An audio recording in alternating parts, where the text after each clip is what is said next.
Yesterday, Offaly County Council was pushed to provide safe houses for victims of domestic violence.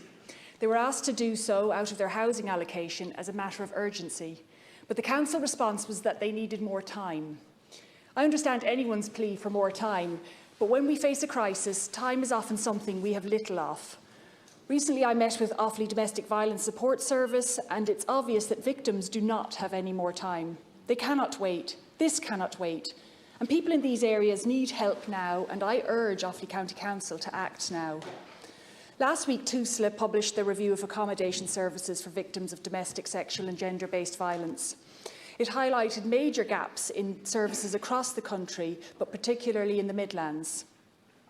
62% of those living in Offaly, 37% of those living in Laois, and a truly shocking 93% of those living in Longford live more than a 30-minute drive from emergency accommodation.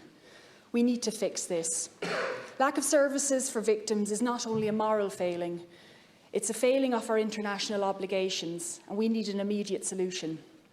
Following the publication of the TUSLA review, Ministers McEntee and O'Gorman listed Laois, Westmeath and Longford for prioritisation for the urgent provision of family units. I know Laois Domestic Abuse Service has been campaigning for many years for a refuge, and Port Laois has been prioritised for 8 family places. Laois County Council are collaborating to identify a suitable site, hopefully as soon as possible. We need to see the same level of prioritisation for Offaly. Minister McEntee will outline timelines and structures for the delivery of safe accommodation and refuge places as part of the 3rd National Strategy on Domestic, Sexual and Gender-Based Violence. I understand this strategy will be published in April, and I look forward to reviewing it with a Midlands lens.